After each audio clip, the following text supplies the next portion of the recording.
What shall we discuss today?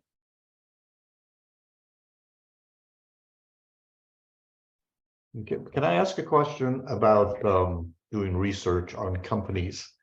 One of my approaches has been, once you find somebody or a listing, you go look in the general SIC codes or NAICS codes and find as much information on competitors and relevant businesses.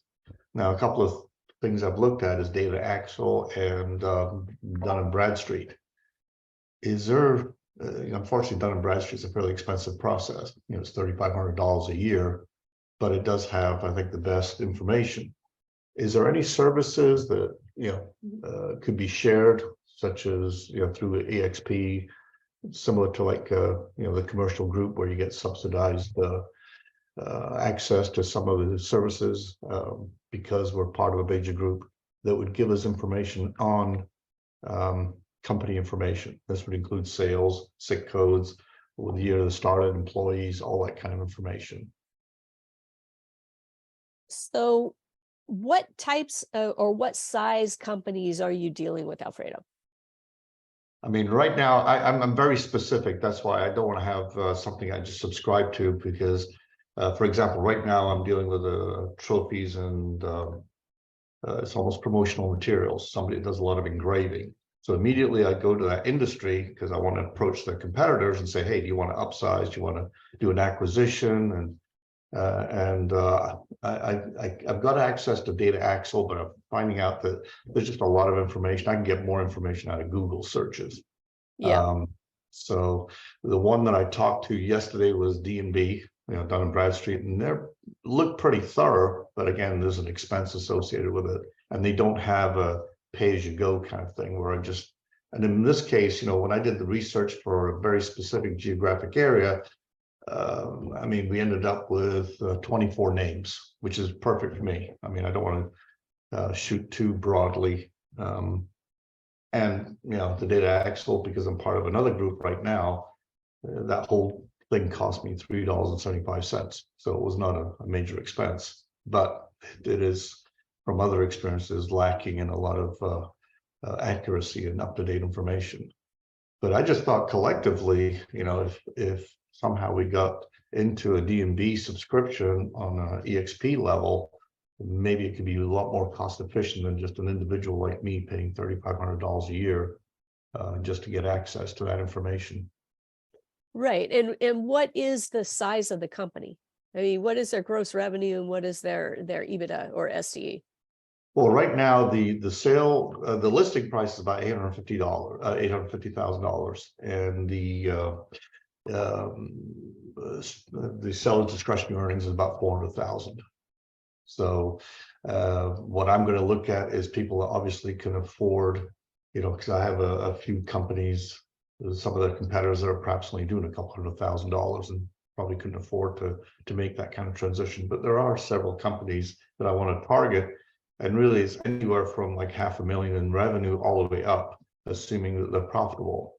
And another thing that Dun & Bradstreet does is they do give kind of a bit of a credit rating for each company. Say, hey, are they liquid? Do they pay their bills on time? Are they heavily in debt? And so there's a lot of good information that you can, and again, I don't mind. It's just a simple phone call to say, hey, would these people even be interested? But I'd like to be as prepared as possible before I make that phone call. Right. So I think there's a couple things that I would say. First off, for a company that size, that's a great candidate for an individual, an entrepreneur, not necessarily already in the business. Sure, it would make a good strategic buyer, but I think by focusing only on strategics or only on competitors, you might be limiting your marketplace. Secondly, I think in terms of questions to ask and information, you're probably a member of IBBA already. And so you can get information about that SIC code or those types of stores through Business Reference Guide online, and that'll give you additional information about the industry and so forth. In terms of, it's a little bit too small for private equity, probably, unless they're doing a roll-up. If you are a member of M&A Source, there are a couple other resources that you get as part of that membership. Vertical IQ is one, which Vertical IQ will give you industry reports, a lot of industry data. It's not going to give you specific target lists like you're asking about. However, private equity info would give you the ability to do those types of target lists only in the private equity world, for people who are looking perhaps for some type of an add-on. But I mean, I've sold trophy stores and promotional materials stores before, and typically the buyers were people that were coming out of corporate America, or they were just entrepreneurs. They weren't already in the business.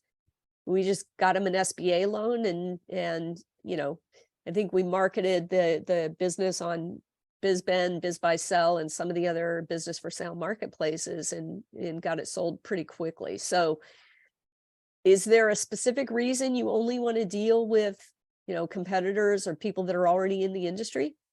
Oh, no, I didn't want to say that was exclusive. No, I'm sorry if I confused that. That is one approach.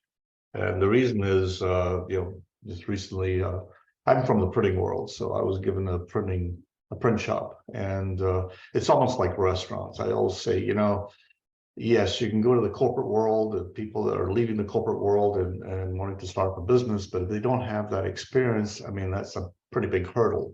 So I complement the BizBuySell. This is listed on BizBuySell and a few other sites like Axel. With the fact that if I do target those people and say, hey, I've got something that's already your business. I did this with a print shop, and if you're not in the printing world, sometimes it can be a little overwhelming trying to learn a whole new technology in a whole new industry.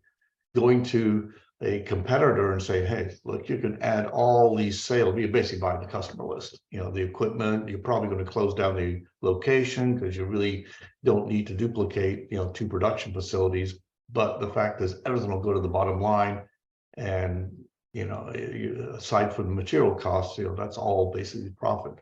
So the idea is saying it'd be a lot easier for someone already familiar in that industry. In other words, if you're a restaurant owner or you're a bar owner, and I've been that in the past too, it's a lot easier to find another bar owner to come in and acquire your business, as opposed to relying on it's. And again, this is different from like franchise. If you have franchise, I would agree, you're really aiming at corporate America. But if you're dealing with an individual company that's or business that's been very personalized over the past, since it's been developed, they really need to know how to manage that business, because they're going to take it in their own direction. They're not going to follow franchise rules. So therefore, someone that's experienced in that industry is going to have, I think, significantly higher percentage of success to take it to the next level than somebody from the corporate world that just wants to get out and own their own business. Yeah, no, I agree. And I think in terms of finding people that are in the same industry already, and finding competitors or synergistic, where I would go personally would be to the trade associations. Mm-hmm.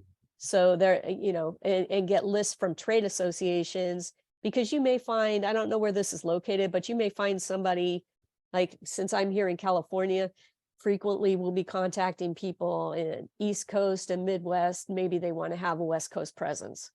And so, we're not necessarily, or maybe they want to go ahead and grab, do a roll up, tuck in an existing business into and relocate into their existing facility. Depends on, what the type of business is. But I think in terms of looking for competitors, looking for strategic buyers in general, the relevant trade associations is basically where I would be headed, and looking those up. Because I think in Data Axle, you're right. The lists, I mean, look, if they have 80 million businesses across a country, or whatever they have in their list, there's no way they can verify that data on an annual basis. So a lot of that is going to be old and not overly useful. I guess my question was, would there be any benefit to having a group of us decide on a service similar to like the commercial real estate, all with your build out and all the other subscription based services they subscribe to. The individually, if you were trying to buy those by yourself, would be, prohibitively expensive. Having something like that, because we would want to do research on the specifics of each individual company, and whether you're sorting that by SIC code or for me, it's generally geographic is my first approach. In other words, I've got a business in Austin. Guess what? I'm going to aim for the Austin geography immediately, and Yeah. it'd be nice to have a quick access. And I was kind of impressed with DMV, because what they do is they do a lot of follow-up, and you set up a mail list. And once you've set up, I'm sorry, a sort list. Once you've set up that sort list, you can kind of leave it in the background, and it actually gets updated on a regular basis automatically. And you get notification that, hey, there's been a change. We've got an updated sales figure, or we've got an updated status that, they went out of business, or whatever the criteria is. So it is a pretty effective. I mean, again, I'm dealing with a sales pitch. I'm not actually using it. So Yeah. they did No, a I great. understand. I think, to be honest with you, I think that would be a great thing that you might want to suggest to IBBA, because IBBA, so within EXP commercial, we don't have enough business broker members to be able to get volume discounts on things. And so, but I think if we can leverage the relationships that we have through the IBBA, and then maybe get more people involved in M&A Source, those two organizations, and particularly, the truth of the matter is IBBA, probably 80% of the M&A Source members are members of IBBA as well, like I am. So the IBBA and M&A Source are always looking for new benefits to offer the membership. So I think if you bring something like that to their attention, they're going to have, collectively, I think IBBA has 2,700 members now. And M&A Source has probably maybe 600. So M&A Source, we don't have the same volume, but nonetheless, I think what you're talking about is something that we might be able to get as a benefit through one of those organizations before we would ever be able to have enough people and enough volume to be able to get the same type of discounting and all of that available through EXP commercial. Just because business brokerage is, we're less than 1/10 of 1% of everything out there, right? When it comes to real estate and commercial. So you got residential, then commercial, then business. So when you're, a spit in the ocean, you don't get as much attention as maybe we all would like sometimes. But nonetheless, that would be my suggestion, immediately, I think, in terms of trying to come up with a quicker solution to the issue.